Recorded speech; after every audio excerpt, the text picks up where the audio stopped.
Hello students. तो आज अपन बायोमोलिक्यूल्स को कंटिन्यू करेंगे एंड इस पर्टिकुलर लेक्चर में आज अपन पढ़ने वाले हैं primary and secondary metabolites and also what are biomacromolecules. तो आइए स्टार्ट करते हैं इस लेक्चर को बिना किसी देरी के। सो अगर मैं प्राइमरी एंड सेकेंडरी मेटाबोलाइट्स की बात करूं तो the most exciting aspect of the chemistry deals with the isolating of the thousands of compounds, small or big, from living organism, determining the structure and, if possible, synthesizing them. If one were to make a list of a biomolecule, such a list would have thousands of organic, including amino acids, sugars, and etc. We can call these biomolecule as metabolites. हम इन biomolecules को क्या बोलते हैं? Metabolites बोलते हैं. In animal tissue, one notices the presence of all such categories, and these are known as what? Primary metabolites. अच्छा, primary metabolites और secondary metabolite में आपको एक अंतर ये देखने को मिलेगा कि जो प्राइमरी मेटाबोलाइट्स होते हैं ना, ये बेसिकली आपको एनिमल टिश्यूज में देखने को मिल जाएंगे। सेकेंडरी मेटाबोलाइट्स जो हैं वो आपको प्लांट से ऑब्टेन होंगे, हमारी बॉडी में प्रेजेंट नहीं होंगे। ठीक है। However, when one analyzes the plant, fungal or the microbial cell, one would see thousands of compounds other than these primary metabolites, जैसे कि alkaloids हो गए, flavonoids हो गए, रबर हो गया, एसेंशियल ऑयल्स हो गया, एंटीबायोटिक हो गया, कलर्ड पिगमेंट हो गया, सेंट हो गया, गम हो गया, स्पाइसेस हो गए, ये सब क्या है? These are your what? Secondary metabolites.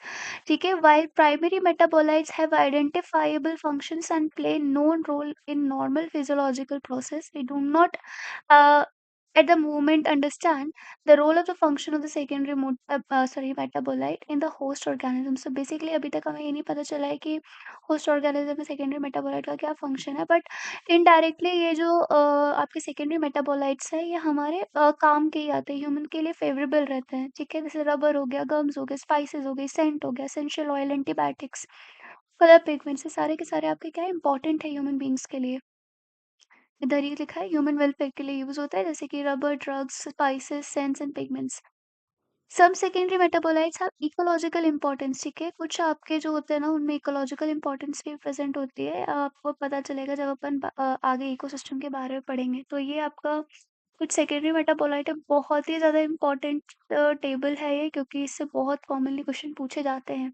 So pigment, carotenoid, एक्एंथोमाइसिन, ठीक है, alkaloid, morphine and codeine. टर्पेनॉइड्स is monoterpene, diterpene. अच्छा, टर्पेनॉइड्स को याद करने का तो बहुत इजी तरीका है, आपको स्पेलिंग में ही दिख जाएगा, मोनोटर्पिन, टर्पिन, टर्पिन। ठीक है। डाइटर्पिन, टर्पिन, टर्पेनॉइड्स। ठीक है। एसेंशियल ऑयल नाम में पता चल जाएगा, लेमन ग्रास ऑयल। टॉक्सिन इन आएगा। ठीक है। तो एब्रिन, राइसिन, इन। ठीक है।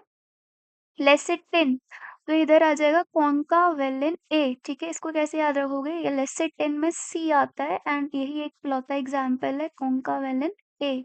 ठीक है। अगर बाई चांस आप कंफ्यूज हो तो ड्रग्स में हो सकता है विनब्लास्टिन एंड कुरकुमिन। ठीक है। कुरकुमिन। पॉलीमेरिक सब्सटेंसेस तो हमें पता ही है, आपने केमिस्ट्री में पढ़ा होगा, रबर, गम्स एंड सेलुलोज। ठीक है। सो ये बहुत ज़्यादा इम्पोर्टेंट है, इससे कई बार आपको मैच द फॉलोइंग के नाम पे या डायरेक्ट ऐसे सिंपल क्वेश्चन पूछ लिया जाता है, what how many of them have a secondary metabolites, इस तरीके से क्वेश्चन पूछ लिए जाते हैं, तो ये याद रखना है। ठीक है। सो पिगमेंट में आ जाएगा कैरोटेनॉइड, एंथोमाइसिन, एल्केलॉइड्स में आ जाएगा मॉर्फिन, कोडीन। ठीक है। टर्पेनॉइड्स में आ जाएगा मोनोटर्पिन, डाइटर्पिन। एसेंशियल ऑयल में आ जाएगा लेमन ग्रास ऑयल। टॉक्सिन्स में आ जाएगा एब्रिन, राइसिन। लेसिटिन में आ जाएगा कॉन्कोवैलेंट ए। ड्रग में आ जाएगा विनब्लास्टिन, कुरक्यूमिन। एंड पॉलीमेरिक सब्सटेंसेस में आ जाएगा रबर, गम्स एंड सेल्यूलोज। ठीक है। नाउ अब आते हैं हमारे मेन टॉपिक, दैट इज ये बायो मैक्रोमोलेक्यूल। सेकेंडरी मेटाबोलाइट और प्राइमरी मेटाबोलाइट में बस आप ये टेबल याद करके चले जाओ, उसमें ही आपका हो जाएगा। बाकी इतना याद रखो, सेकेंडरी मेटाबोलाइट जो है ये हमें प्लांट्स में मिलता है। ठीक है। और जो आपका प्राइमरी मेटाबोलाइट है वो आपको मिलेगा कहाँ पे? आपको एनिमल्स में दिमाग में बिठा लो। नाउ बायोमैक्रोमोलेक्यूल्स की अगर अपन बात करें, so there is one feature common to all these compounds found in the acid soluble pool. ये जो बायोमैक्रोमोलेक्यूल्स है आपको कहाँ मिलेंगे? एसिड सॉल्युबल पूल में मिलेंगे। अपन ने स्टार्टिंग में पढ़ रखा है ना, एसिड सॉल्युबल पूल कौन सा है? फिल्ट्रेट है। कौन सा है? फिल्ट्रेट है। फिल्ट्रेट कौन सा? वो जो छन के जो पानी आया था ना नीचे, उसको। They have a molecular weight ranging from 18 to 800 dalton. बहुत इंपॉर्टेंट पॉइंट है, इसको एनसीईआरटी में मार्क कर लेना, क्वेश्चन पूछा जा चुका है कि जो बायो मैक्रोमोलेक्यूल्स होते हैं उनका वेट अराउंड कितना होता है। So it is 18 to 800 dalton approximately. The acid insoluble fraction has only four type of organic compound। चार तरीके के होते हैं। कौन कौन से? पहला है प्रोटीन, दूसरा है न्यूक्लिक एसिड, तीसरा है पॉलीसेकेराइड्स एंड चौथा है लिपिड्स। इनको डिटेल में अपन आगे पढ़ेंगे। These classes have compounds with the expectations of the lipids have molecular weight in the range of 10,000 daltons and above। ठीक है, सो लिपिड को छोड़ के, ठीक है, लिपिड को छोड़ के इन क्लासेस में कई ऐसे हैं जो कि आपके मॉलिक्यूलर वेट कितना रखते हैं, 10,000 से ज़्यादा रखते हैं। ठीक है, for this reason biomolecule that is chemical compound found in living organism again are of two types. पहला वो जिनका molecular weight less than 1000 dalton है एंड दूसरा जिसका 1000 डाल्टन ज़्यादा है। ये जो 1000 डाल्टन वाले हैं ये यूजुअली आपको माइक्रो मॉलिक्यूल्स बोले जाते हैं और जो इनसे आपके ज़्यादा वाले होते हैं उनको मैक्रो मॉलिक्यूल्स बोले जाते हैं। ठीक है, simply biomolecules while those which are found in the acid insoluble fraction are called macromolecules or biomacromolecules। The molecule in the insoluble fraction with the expectation of the lipids are polymeric substances। ठीक है, वो जो molecule होते हैं वो आपके insoluble fraction में present होते हैं with the expectation lipid. Lipid बहुत बड़ा एक्सपेक्टेशन है, ठीक है, तो ये चीज़ आपको याद रखना है। Then why do lipids whose molecule weight do not exceed 800 Dalton come under the acid insoluble fraction? ठीक है, सो कुछ ऐसे लिपिड्स क्यों, मतलब ऐसा क्यों होता है कि जो आपके लिपिड्स होते हैं वो 800 डाल्टन को एक्सीड नहीं कर पाते, लेकिन ये फिर भी एसिड इनसॉल्युबल पूल में आते हैं। किसमें आते हैं? एसिड इनसॉल्युबल पूल में आते हैं। That is why these are known as macro molecular fraction.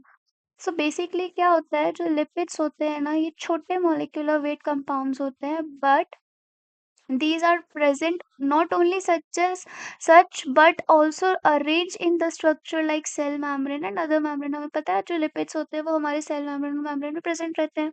जब हम टिश्यू को ग्राइंड करते हैं ना तो बच्चों तब क्या होता है, सेल का स्ट्रक्चर टूटता है।